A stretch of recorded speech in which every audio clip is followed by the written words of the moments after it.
오늘 말씀은 로마서 1장 8절에서 13절까지의 말씀입니다.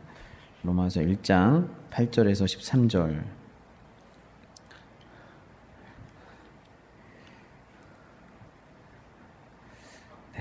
최선을 다해서 전했는데 저희가 13절까지밖에 못 나갔어요. 네, 교독하죠. 저 한 절 여러분 한 절 교독하겠습니다. 먼저 내가 예수 그리스도로 말미암아 너희 모든 사람에 관하여 내 하나님께 감사함은 너희 믿음이 온 세상에 전파됨이로다.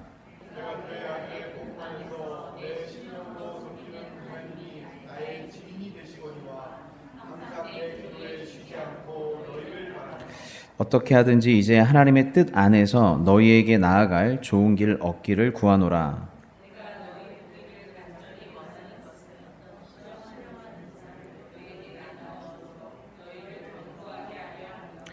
이는 곧 내가 너희 가운데서 너희와 나의 믿음으로 말미암아 피차 안위함을 얻으려 함이라.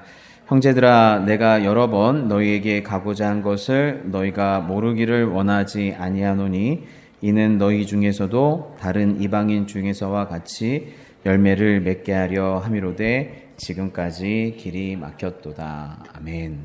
네. 수요 예배는 항상 복습이 있죠. 네. 좀 시도를 해보셨나요? 네. 또 한번 저희가 한 7절까지 한번 복습을 해보죠. 예수 그리스도의 종 바울은 사도로 부르심을 받아 하나님의 복음을 위하여 택정함을 입었나니 이 복음은 하나님이 선지자들을 통하여 그의 아들을 관하여 성경에 미리 약속하신 것이라. 그의 아들을 관하여 말함은 육신으로는 다윗의 혈통에서 나셨고 성결의 영으로는 죽은 자들 가운데서 부활하사 능력으로 하나님의 아들로 선포되셨으니 곧 우리 주 예수 그리스도시니라 해서 복음은 곧 우리 주 예수 그리스도라고 했죠. 그리고 그로 말미암아 우리가 은혜와 사도의 직분을 받아 모든 이방인 중에서 그의 이름을 위하여 모든 이방인 중에서 믿어 순종하게 하나니, 믿음의 순종이라고 그랬죠. 믿어 순종하게 하나니 너희도 그들 중에서 예수 그리스도의 것으로 부르심을 받은 자니라. 로마에서 하나님의 사랑하심을 받고 성도로 부르심을 받은 모든 자들에게 하나님 우리 아버지와 우리 주 예수 그리스도로 말미암아 은혜와 평강이 너희에게 은혜와 평강이 있기를 원하노라. 그렇죠? 있을지어다로 할 뻔했어요. 있기를 원하노라. 이렇게 돼 있죠. 예, 그래서 우리의 마지막 바울은 누구냐? 복음은 무엇이냐? 그리고 너희는 누구냐? 이 세 가지 정체성을 얘기해 줬어요. 예, 바울은 예수 그리스도의 종이고 사도고 하나님의 복음을 위해 택정을 받았고 복음은 우리 주 예수 그리스도고 우리 성도들은 어떤 사람이에요? 예수 그리스도의 것으로 부름받고 그리고 하나님의 사랑하심을 받고 성도로 부르심을 받은 자들이 우리다라고 되어 있습니다. 예.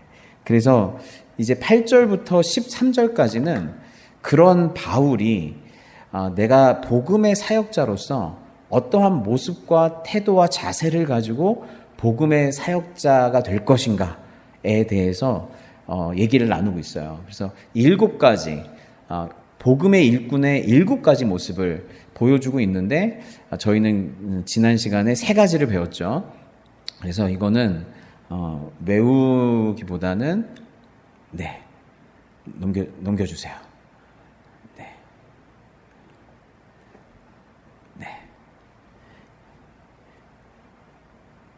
네.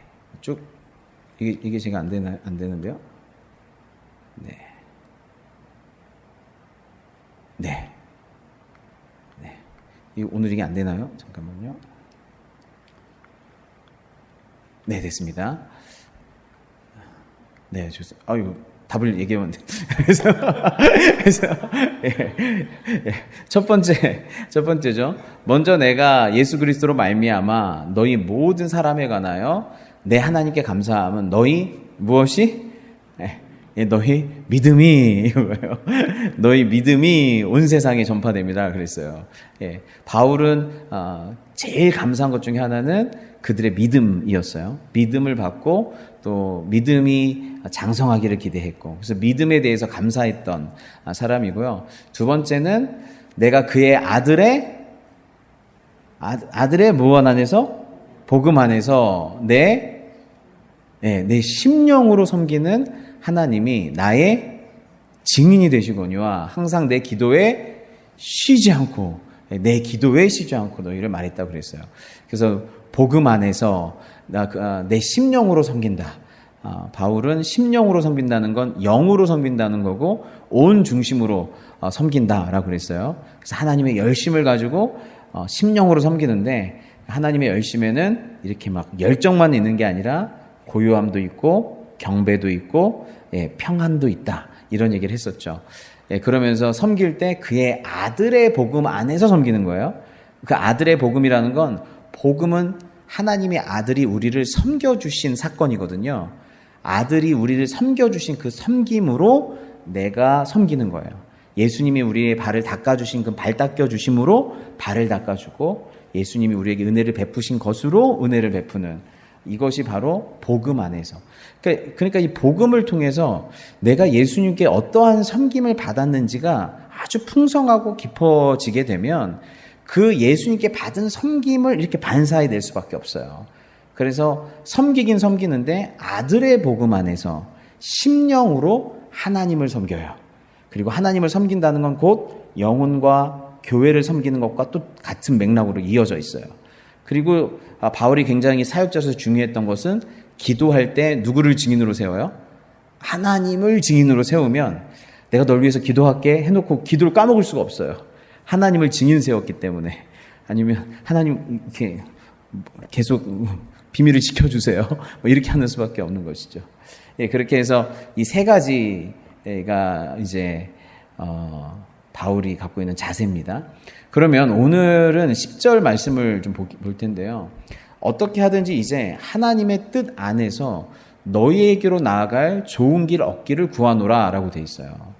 하나님의 뜻 안에서 너희에게로 나아갈 좋은 길 얻기를 구한다라고 돼 있죠. 그 바울은 이 길이 아주 좋은 길이라는 걸 알고 있어요.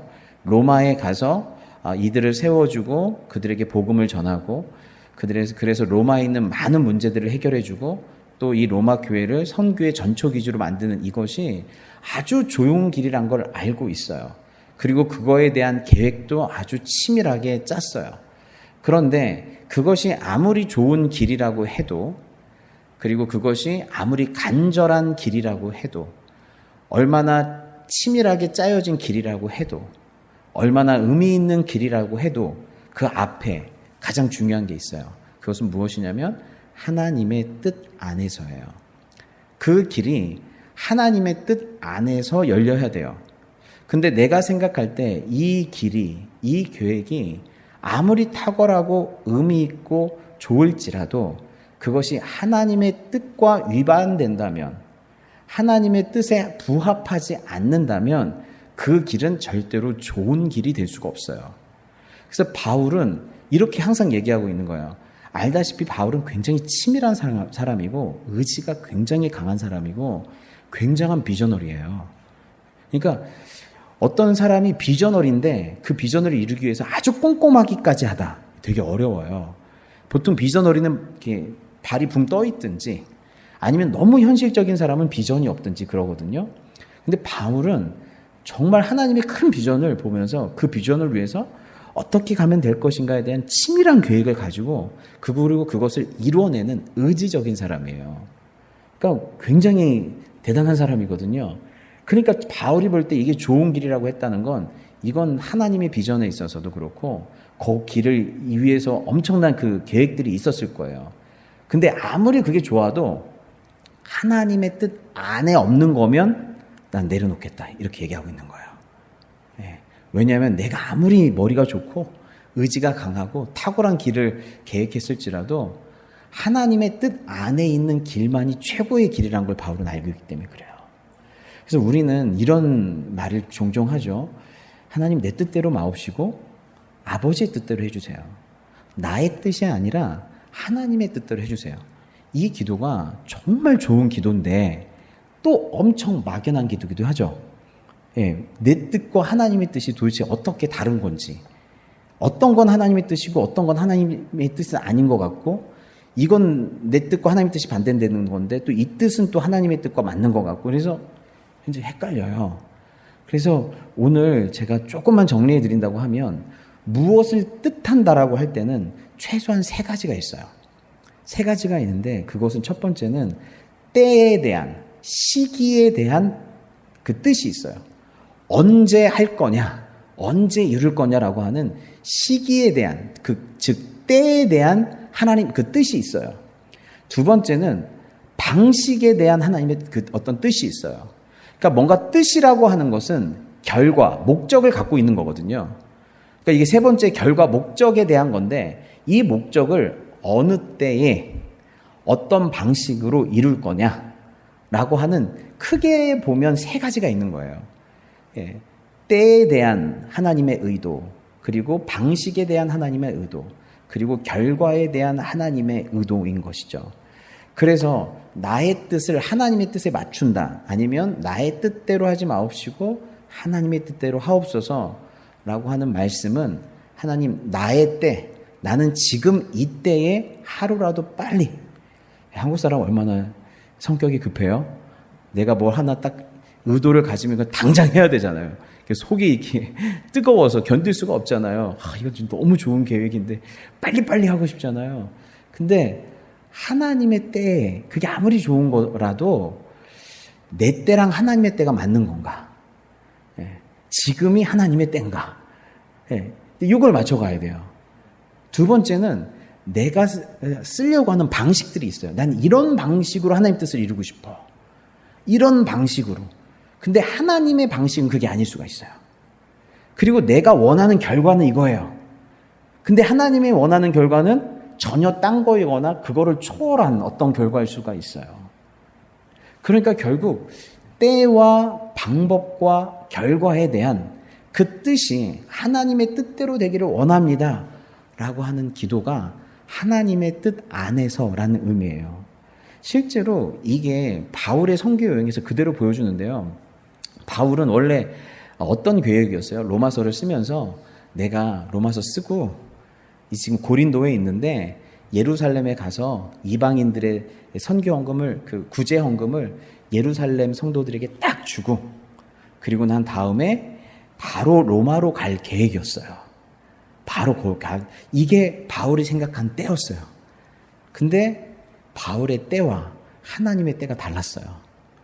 바울은 당장이라도 빨리 로마로 가서 다시 파송받아서 서바나로 가고 싶었는데, 바울이 어떻게 됐어요? 예루살렘에 가긴 갔어요.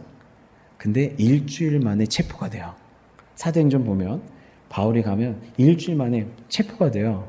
그리고 나서 가이사랴 감옥에 얼마나 갇혀 있었을까요? 퀴즈.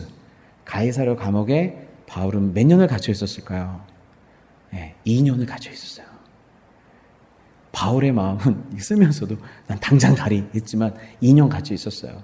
그리고 나서 풀려나지 않고 로마에다가 송사하는 바람에 이 배 타고 로마까지 가는데, 그 중간에 또 뭐 여러 가지 날씨의 문제가 있어가지고 겨울까지 막 기다렸다가 되게 늦게 가요.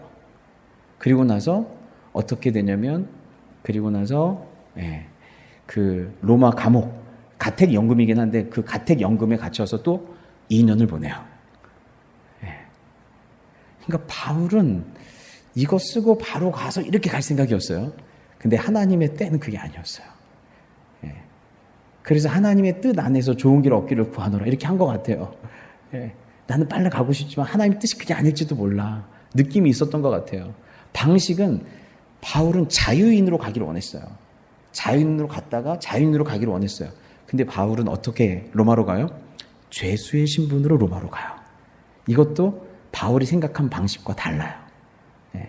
그리고 바울이 이루고자 하는 그 열망은 뭐였냐면 로마로 가서 서바나로 가는 게 이 모든 것의 목적이고 계획이었어요. 하지만 하나님은 그렇게 그 목적의 제한을 받지 않으셨어요. 그래서 말씀해 보면 사도행전 9장 15절에 주께서 이르시되 가라 이 사람은 내 이름을 이방인과 임금들과 이스라엘 자손들에게 전하기 위하여 택한 나의 그릇이라 이렇게 돼 있어요. 그래서 실제로 이방인과 임금들과 이스라엘 자손들에게 전하게 됐는데 누구한테는 잘 못 전했어요? 임금들한테는 못 전했었죠. 그런데 가이사랴 감옥에 2년 갇혀 있으면서 임금들에게, 왕들에게 복음을 전했어요. 그리고 23장 11절에 주께서 이르시되 가라, 이 사람은 내 이름을 이방인과 그리고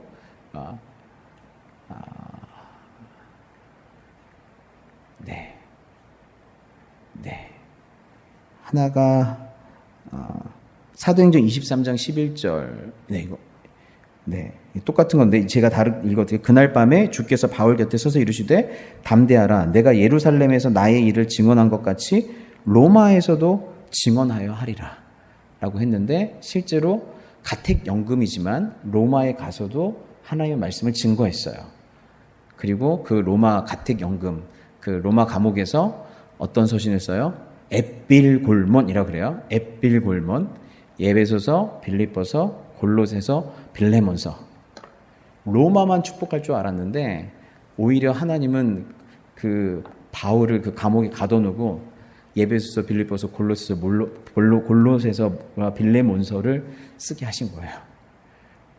그러니까 바울이 생각했던 것보다 하나님의 뜻이 어떻게 해요? 더 풍성하게, 그리고 더 원래대로 이루어졌어요. 근데 그 때와 방식을 봤을 때는 아주 깜깜했을 거예요. 도대체 어느 때에 나를 이렇게 묶어놓고 하나님께서는 어떻게 복음을 열방 가운데 전하려고 하시는가? 이방인들과 이스라엘 사람들과 임금들에게까지 어떻게 날 묶어놓고 전하게 하시려고 하지? 날 감옥에 가둬놓고 날 전하게 하시려고 하지? 인간의 방법으로는 그게 이해가 안 되는 거예요. 그런데 뭐예요? 바울보다 훨씬 탁월하신 주님은 나는 너를 묶어놓고도 복음을 전하는 하나님이라는 걸 보여주세요. 묶어놓고 지금 그 예배소서가 안 쓰여졌으면 어쩔 뻔했어요. 빌립보서가 안 쓰여졌으면 어쩔 뻔했어요. 바로 서바나 가서 막 사역만 했다고 하면 못 썼을 수도 있겠어요. 너무 바빠갖고. 근데 주님은 이제 됐다. 내 복음을 써라. 그리고 가택 연금 상태에서 로마 교인들이 찾아오게 하신 거예요. 그러니까 모든 뜻을 이루시면서 충만히 이루신 거예요. 그러니까 바울은 진짜 하나님의 일은 하나님이 하시는구나.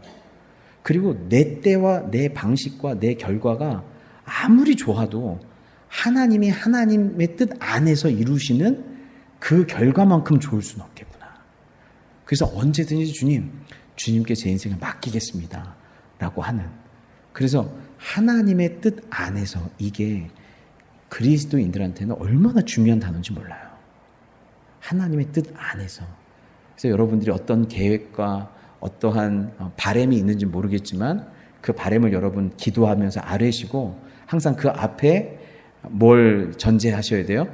하나님의 뜻 안에서 이루어지기 원합니다. 네, 우리 옆 사람하고 인사합시다. 하나님의 뜻 안에서 당신의 기도가 이루어지기 원합니다. 하나님의 뜻 안에서 당신의 기도가 이루어지기 원합니다. 네, 그렇게 기도하시면 좋을 것 같아요. 네, 두 번째로는 내가 너희를 간절히 보기 원하는 것은 어떤 신령한 은사를 너희에게 나누어 주어 너희를 견고하게 하려 함이다라고 되어 있어요. 신령한 은사를 나누어 준다. 근데 바울은 여러 가지 은사를 갖고 있죠. 여러 가지 은사를 갖고 있는데 그 여러 가지 은사를 무엇을 위해 쓰냐면 복음을 위해 사용해요. 복음을 통해서 이 은사를 통해 복음을 잘 전달해서 그들로 하여금 세워지기를 바라요. 은사 자체로 사람이 세워지진 않아요. 아무리 탁월한 은사라도 그 은사가 복음을 위해서 쓰여졌을 때 그것들로 말미암아서 사람들이 세워져요. 그래서 이 은사라는 건 나 자신을 위해서가 아니라 영혼과 교회를 위해서 사용되어야 하는 재능이고, 그리고 그 재능은 복음을 위해서 쓰여졌을 때 굉장히 의미가 있어요. 바울이 골로새서에서 1장 28절에 우리가 그를 전파하여, 그가 누구죠? 예수님이죠. 예수님을 전파했고 각 사람을 권하고 또 모든 지혜로 각 사람을 가르침은 각 사람을 그리스도 안에서 완전한 자로 세우려 함이라 이렇게 되어 있어요. 그를 바울은 어떻게 하고 있어요? 전파하고 권하고 가르친다고 그랬어요. 그렇다고 하면 그 예수 그리스도라고 하는 이 복음을 전파하고 권하고 가르쳤다. 그럼 여기서 은사가 뭘까요? 은사. 전파하고 권하고 가르치는 게 바울의 은사예요. 근데 누구를? 그를. 그분을 가르치고 그분을 전파하고 권하는 대부분이 입술로 하는 은사들이지만 목적은 뭐예요? 그분을 드러내고 그분을 가르치는 거예요. 노래도 마찬가지예요. 내가 노래 잘하는 은사가 있다고 하면 그 노래로 나의 재능을 뽐내는 게 아니라 그분을 노래하는 거예요. 섬김의 은사가 있다고 하면 그 섬김으로 그리스도의 섬김과 그리스도의 마음을 전달하는 게 목적이에요. 그래서 중요한 건 모든 여러분의 은사를 통해 예수 그리스도를 나타내고 드러내고 느끼도록 해주는 것. 그래서 상대방에게 아니면 공동체에게 예수 그리스도를 직간접적으로 선물로 주는 것. 그것을 위해서 은사가 사용돼야 돼요. 그래서 내 은사가 얼마나 탁월하게 발휘됐냐도 중요하지만 내 은사를 통해서 어떻게 예수님을 전달했나, 보여줬나, 나타냈나? 라고 하는 거 있죠. 이게 되게 중요해요. 그래서 여기 말씀해 보면 사도행전 20장 31절에 그러므로 여러분이 읽게요. 내가 3년이나 밤낮 쉬지 않고 눈물로 각 사람을 훈계하던 것을 기억하라. 예배소서 장로님들에게 이렇게 얘기한 거예요. 내가 예배소에서 3년 동안 두란노선에서 너에게 가르쳤던 것, 밤낮 쉬지 않고 눈물로 각 사람을 훈계하던 것을 기억하라. 지금 내가 여러분을 주와 및 그의 은혜의 말씀에 부탁하노니 그 말씀이 여러분을 능히 든든히 세우사 거룩하게 하심을 입은 모든 자 가운데 기업이 있게 하시리라. 와, 저는 이 말씀 묵상하는데 너무 은혜가 되는 거야. 여러분, 제가 이제 막 무기한 목사가 된 거 아시죠? 그래서 네, 됐지만 저도요 언젠간 떠나요. 인간은 언제 어떻게 될지 몰라요. 그리고 또 저도 언젠간 다 떠나요. 바울이 3년 동안 가르쳐서 얼마나 좋아요. 3년 동안 머물러 본 적이 없어요, 어디에. 근데 3년 동안 가르쳤으니까 얼마나 좋았어요. 하지만 그도 떠난다는 거예요. 인간은 결국 떠나요. 그러니까 바울이 주와 및 그의 은혜의 말씀에 부탁한대요. 나는 없어지지만 주님의 말씀만 너희에게 남을 거야. 주님의 은혜의 말씀, 복음의 말씀만 너에게 남을 거야. 그리고 그 말씀이 너희를 든든히 세우고 어떻게 해요? 기업이 있게 열매를 맺게 해주신대요. 결국 말씀이 남는 거예요. 그러니까 저는 저에 대한 추억을 남기려고 하거나 제가 얼마나 좋은 사람인지를 남기려고 하거나 어떤 다른 인사이트를 남기려고 하면 다 필요 없는 거예요. 중요한 건 제가 최선을 다해서 여러분에게 주님의 말씀, 복음의 말씀을 남겨야 돼요. 주와 복음의 말씀, 이게 되게 중요해요. 주와 및 그의 은혜의 말씀을 남기는 거. 여러분이 가진 그 모든 은사를 통해서 주님의 마음, 주님의 손길, 주님의 말씀을 남기시기 바라요. 누군가가 여러분을 통해서 주님의 손길과 마음과 말씀을 남겼다면 그 남겨진 그 기억된 주님의 말씀과 마음과 그 손길이 우리를 든든하게 세운다는 거예요. 예수 그리스도가 우리를 세우는 거예요. 다른 게 아니에요. 그러니까 내가 신령한 은사로 너에게 나눠준다는 거는 일로 와, 내가 방언 줄게. 일로 나한테 머리만 숙여 예언하는 은사 줄게. 그런 게 아니에요. 그 모든 은사를 동원해서 내가 예수 그리스도를 전하겠다라는 거예요. 가르치고. 나는 말씀으로 복음을 전하는 사람이니까. 그리고 예수 그리스도의 마음과 손길을 너에게 보여주겠다는 거예요. 여러분의 은사가 뭔지 모르겠어요. 하지만 여러분은 반드시 가지고 있어요. 예수 그리스도를 나타낼 어떤 것을 갖고 있어요. 반드시. 예수 그리스도를 나타내는 입술과 마음과 은사 뭐가 있어요. 근데 그 은사로 비교하는 데 쓰거나 더 큰 은사 달라고 막 이렇게 울부짖고 이런 거에 쓰지 마시고 조금이라도 예수 그리스도를 남기려고 하셔야 돼요. 예수 그리스도를 나타내려고 하셔야 돼요. 그걸 받은 누군가를 든든히 세워요. 능히 든든히 세우사. 여러분을 능히 든든히 세우사. 그 말씀 가운데 나타나신 주님께서 능히 든든히 세우실 줄 믿습니다. 그래서 이게 은사가 있어야 될 굉장히 중요한 거예요. 이 두 번 이게 그 다섯 번째예요. 그리고 여섯 번째는 12절인데 이는 곧 내가 너희 가운데서 너희와 나의 믿음으로 말미암아 피차 안위함을 얻으려 함이라 라고 되어 있어요. 그렇게 하게 될 경우에는 내가 너희에 가서 서로 만나게 되면 너희와 나의 믿음으로 말미암아 피차 안위함을 얻는다라고 얘기했어요. 그러니까 지금 아까 바울은 내가 신령 은사를 막 나눠준다고 그랬죠. 근데 여기서는 뭐예요? 피차 뭘 얻겠대요. 바울이 굉장히 겸손한 사람이에요. 그러니까 나는 너에게 주려고만 하는 게 아니라 나도 너희한테 받겠다. 예, 뭐든지요. 인간관계는요. 주님과 우리와의 관계도 마찬가지예요. 모든 인격적 관계는 한쪽에서 일방적으로 주기만 하면 안 돼요. 그럼 그 관계는 이상한 관계가 돼요. 이상한 관계가 돼요. 그러니까, 예. 그러면 여러분이 그 전문 용어로 호구가 되거나, 그래서, 예. 호의가 반복되면 둘린 줄 알고. 아무튼 이게, 그러면 안 돼요. 그 뭐냐면, 우리는 피차 뭘 주고받아야 돼요, 이걸. 인격적 관계는. 그걸 뭐라고 그래요? 교통이라고 그래요. 교제라고 그래요. 그래서 성령의, 제가 축도할 때 이렇게 하죠. 우리 주 예수 그리스도의 은혜와 하나님의 사랑, 여기까지 사람 다 알아들어요. 그 다음에 성령의 교통이면 이게 교통사고를 얘기하는 건지, 도통 모르겠다 이거죠. 근데 그걸 알고 축복을 받는 사람이 몇 명이나 있는지 모르겠어요. 이게 엄청난 축복이에요. 성령의 교통하심. 우리는 꽉 막혀 있거든요. 꽉 막혀가지고 하나님께 막 받기만 하려고 하든지 아니면 받는 것마저도 막혀 있든지 우리 쪽에서 하나님께 드리지를 못하든지 성도끼리 뭐가 막혀 있든지 이게 혈액순환이 안 되는 게 제일 문제잖아요. 생명의 유기체는 제일 중요한 게 교통이에요.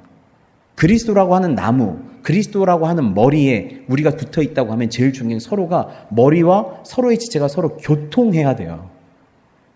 바울이 그거 하겠다는 거예요. 나만 너희한테 안위를 한 게 아니라 나도 너희의 믿음으로 위로 좀 받자. 나도 너희들의 믿음으로 격려를 좀 받자. 여기서 안위하다라고 하는 건 위로하다, 격려하다, 힘을 북돋아 주다 이런 뜻이에요. 나도 너희를 통해서 위로받고 싶어. 나도 너희들의 믿음을 보고 힘을 얻고 싶어. 나도 너희의 믿음을 보고 격려를 얻고 싶어.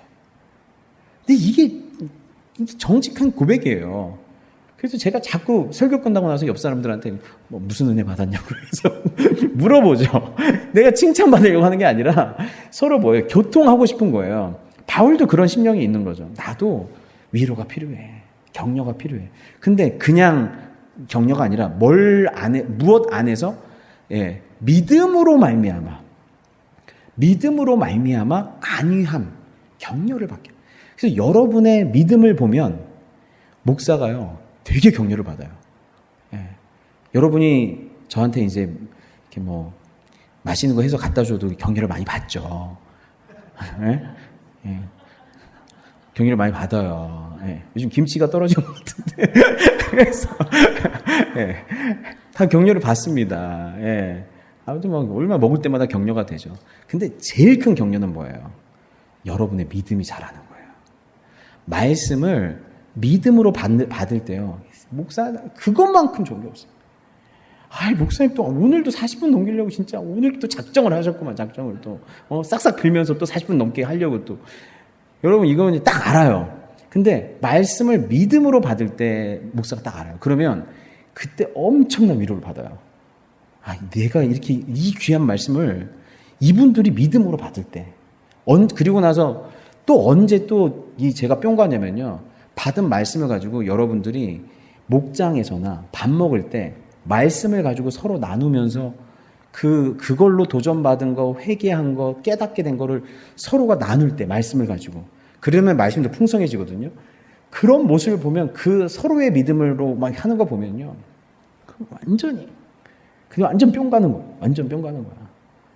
3단계까지 알려드려야지, 그래도. 3단계는. 예, 실제로 여기서, 진짜 좋았어 하고 끝나는 게 아니라, 진짜 삶의 변화를 일으킬 때, 진짜 그것 때문에 그 말씀을 믿음으로 받아서 그 믿음의 역사가 일어날 때 여러분의 생각이 바뀌고 관계가 바뀌고 용서를 구하고 회개하고 순종하고 말씀이 여러분 삶에 뭔가 화학 작용을 일으킬 때 그때 뭐예요? 여러분의 믿음으로 받은 그 말씀으로 말미암아서 제가 엄청 위로를 받는 거예요.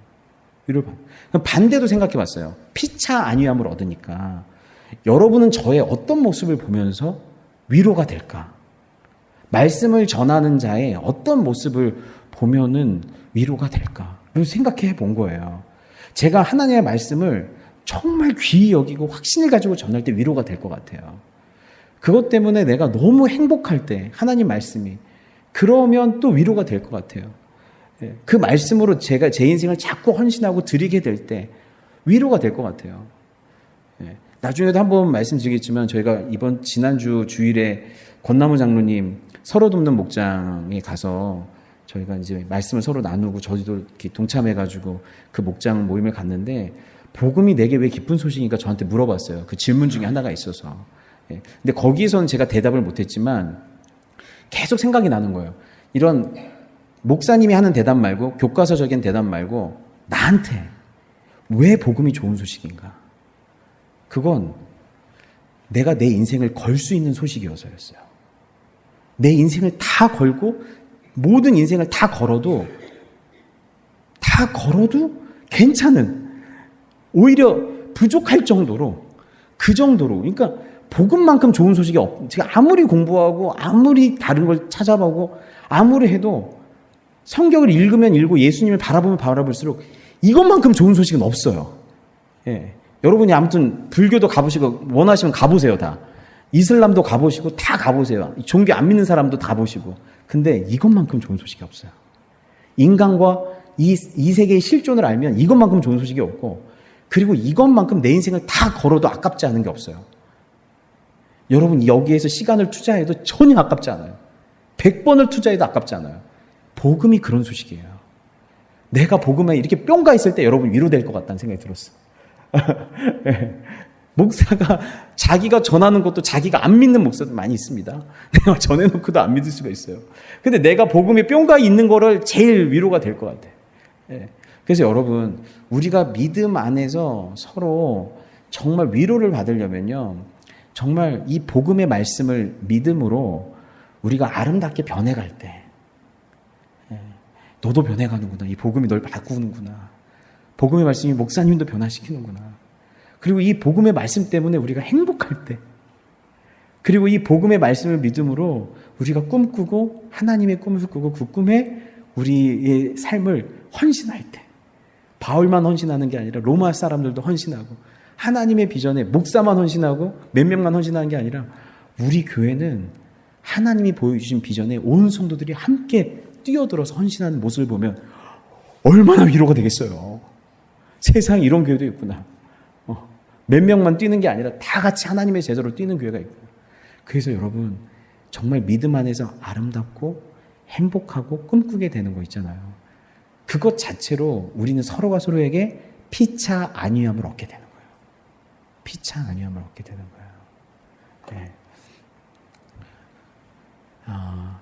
그리고 마지막으로 형제들아 내가 여러 번 너에게 가고자 한 것을 너희가 모르기를 원하지 아니하노니 이는 너희 중에서도 다른 이방인 중에서 같이 열매를 맺게 하려 함이로되 지금까지 길이 막혔다라고 되어 있어요. 너에게 가고자 했지만 여러 번 가고자 했지만 지금까지 길이 막혔다라고 되어 있어요. 근데 바울은 계속 하나님의 인도하심을 구하고 있어요. 하나님의 인도하심은 계속 기도해야 되는데 하나님의 인도하심 속에서는 이렇게 막히는 역사가 있어요. 어떤 건 열어주시고 어떤 건 안 열어주세요. 어떤 건 막히게 하시고 어떤 건 뚫리게 하세요. 근데 둘 다 하나님의 인도하심이에요. 그래서 하나님의 인도하심을 볼 때는 열린 길만 하나님의 인도하심이 아니라 막힌 길에도 하나님의 인도하심이 있다는 걸 봐야 돼요. 이 문이 닫혔다는 건 다른 문을 여시겠다는 뜻이기도 해요. 이 문이 닫혔다는 건 지금이 때가 아니라는 것일 수도 있어요. 그렇기 때문에 장애물, 막힘, 닫힘, 이 모든 것들이 하나님의 사인으로서 여러분들이 분별하셔야 돼요. 그래서 하나님은 열기도 하고 닫기도 하신다. 하지만 여러분이 계속 기도하고 계셔야 돼요. 그래서 마틴 로이드 존스 목사님이 이렇게 얘기했어요. 그리스도인의 삶은 영광스러운 놀램과 영광스러운 금지와 영광스러운 제약과 영광스러운 장애로 가득한 삶입니다. 이야, 진짜 기가 막혀요. 네. 이런 걸 보면 이분이 진짜 목사라는 걸 알 수가 있어요. 그리스도의 삶은 믿기만 해 만사형통, 승승장구. 이게 아니에요. 실제 그러잖아요. 네. 그래서 진짜 믿음의 고백을 하는 친구들 중에 많은 청년들이 저한테 그래요. 너 어떻게 여기까지 믿게 됐어? 어쩔 수 없이 왔습니다. 이렇게 하는 친구들이 많아요. 이 길도 막고 저 길도 막고. 근데 너 하나님 그렇게 다 막았는데도 너 왜 하나님 따라? 그게 저도 지금 의문이래. 근데 어쩔 수 없이 끌려서 다 막혔는데도 하나님의 인도하심 가운데 여기까지 왔대요. 그런 고백들을 많이 받아요. 근데 그리스도의 삶은 영광스러운 놀램과 영광스러운 금지와 영광스러운 제약과 영광스러운 장애로 가득한 삶입니다. 우리가 바라던 그 일이, 우리가 복종하며 기도해 오던 그 일이 하나님의 때와 하나님의 방식대로 허락됩니다. 제가 아까 얘기했던 대로 이걸 뭐라고 그래요? 하나님의 뜻이라고 그랬죠. 우리가 원해 오던 그렇게 바랬던 그것들이 하나님의 때와 하나님의 방식대로. 그 전까지는 다 막히는 거예요. 그리고 하나님은 반드시 하나님의 때와 하나님의 방식이 옳습니다라고 하는 고백을 여러분에게 들을 줄을 믿습니다. 예, 그렇게 하나님의 인도하심을 저희가 받아가면서 사는 것이죠. 예, 그리고 그러면 이제 오늘 제가 마지막으로 7가지, 이제 다 기억나시죠? 7가지 기억이 안 날 거예요. 제가 말아놓고도 저도 기억이 안 나요. 그래서 이렇게 정리를 했어요. 원래 한 표로 정리를 했는데 다 안 들어와서 바울의 사명자의 태도와 사역 방식 7가지와 예수님의 모습을 제가 비교해 봤어요. 바울은 로마 교인들의 믿음에 대해서 감사했어요. 예수님도 우리의 믿음을 보세요. 바울은 심령으로 하나님을 섬겨요. 예수님도 심령으로 하나님을 사랑하고 섬겨요. 바울은 그들을 위해서 항상 기도했어요. 예수님은 지금도 보좌 우편에서 우리를 위해서 기도하고 계세요. 바울은 그들과 함께 하고자 해요.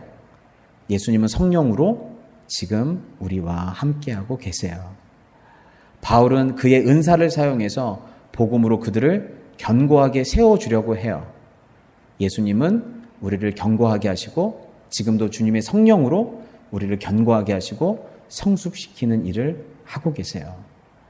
바울은 로마 교인들과 믿음 안에서 피차 위로받기를 원해요. 예수님은 우리를 기뻐하시고 우리와 교통하기를 원하세요. 바울은 하나님의 뜻 안에서 인도하심을 구하고 있어요. 예수님은 하나님의 뜻 안에서 우리를 인도하고 계세요. 우리는 바울의 자세와 태도를 통해서 누구를 볼 수 있어요? 예수님을 보는 거예요. 결국 여러분이 남겨야 될 유산은 예수님밖에 없어요. 여러분의 말과 손길과 행위로 여러분이 남겨야 될 유산은 예수님밖에 없어요. 그것만 의미가 있어요. 우리는 그래서 바울을 바라보지 않는 거예요. 바울을 통해 누구를 보는 거예요? 예수를 보는 거예요. 서로 안에서 격려할 때도 그 사람의 말과 행실을 통해서 그 안에 계신 예수 그리스도를 보는 거예요. 그분을 높여드리는 거예요. 예. 그래서 바울 안에서 일하시는 예수 그리스도를 바라보며 피차 안위함을 얻는 줄을 믿습니다. 여러분의 모든 복음의 삶이 예수 그리스도를 나타내고 보여주는 삶이 되기를 바랍니다. 같이 기도하겠습니다. 우리 먼저는 우리 삶에서 하나님의 뜻을 받아들이는 능력을 위해서 기도하겠습니다. 나의 때, 나의 방식, 내가 원하는 결과가 아니라 하나님의 때, 하나님의 방식, 하나님의 결과가 이루어지기를 바라는 하나님의 뜻 안에서 살아가는 저희가 되게 해달라고 이 시간 기도하겠습니다. 주님을 3번 부르고 기도하겠습니다.